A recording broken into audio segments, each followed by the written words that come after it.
19 days? A whole 19 days these dudes have been on the run.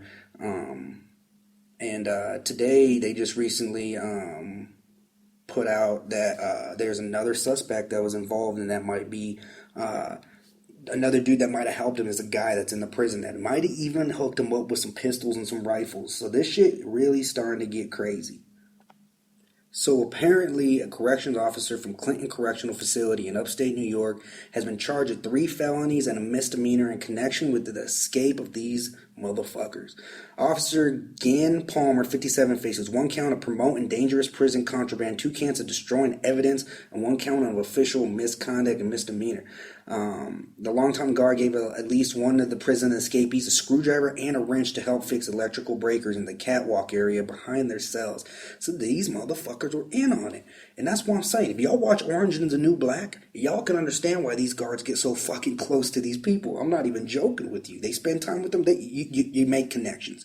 You know what I'm saying? The tools were found at Palmer's home after police executed a search warrant.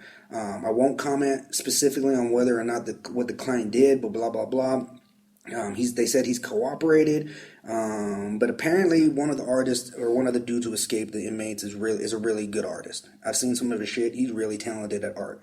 So apparently he kind of exchanged some of this art for screwdrivers, tools to get out. And now they said he destroyed the evidence because as soon as things happened, he went and destroyed all those paintings and everything he had from this guy.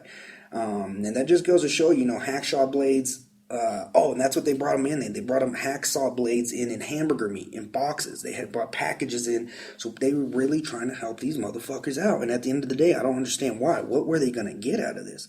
And it's just crazy to see this story keeps escalating. They just found them in a cabin. They said they found DNA evidence with their socks and underwear, peanut butter jar, all this shit. And I don't see how these dudes are making it. They got 800 dudes out there, everybody in the world looking for them, and they're still getting by. So there has to be more than what the story leads on. So Turnt Up TV, let us know what you guys think of that story. That shit is crazy. These motherfuckers really made a real Shawshank Redemption movie. Like, for real. Like, this shit's gonna be a movie one day, no doubt.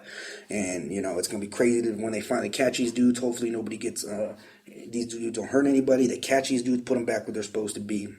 Speaking of dudes where they're supposed to be, the Boston bomber, man, came out recently, just gave his first words since being, sentenced to death, since being in this whole thing, and he came out and said, I apologize, I wish I never did it. He tried to be sincere, but, even the victim's family say that ain't enough. And obviously it will never be enough, because that's some serious shit. You took away a lot of people's lives, affected millions of people, and, nothing that dude will ever say will fix that. But it's kind of crazy that they finally got him to come out and say, and he was in a broken accent, couldn't really speak English that well, but he said enough to say, I'm sorry, didn't mean to, but you know what? Fuck it. Put him on the block, let that dude go, and, the world will be a better place for it.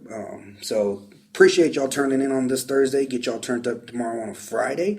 Make sure y'all follow us, like I say, Instagram, iHeartRadio, YouTube, iHeartRadio, Spreaker, iHeartRadio, Facebook, everything, man. Turnt Up TV. We pop up. We're there. Colorado's #1 podcast in the box state for sports, music, entertainment, and anything else, man. Local artists, get at us. We'll spin that shit, and we'll get you guys played and get you on iHeartRadio.